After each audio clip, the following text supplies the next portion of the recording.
All right, so the old draw system got really moldy, so we have to fix it. We have to take care of this problem before it gets worse. The bottom piece is already rotted off, so we got to replace it. Let's go.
done. Rebuilt the thing.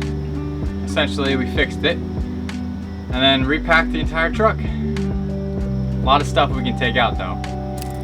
We'll do that for another time. Alright, let's go to something else.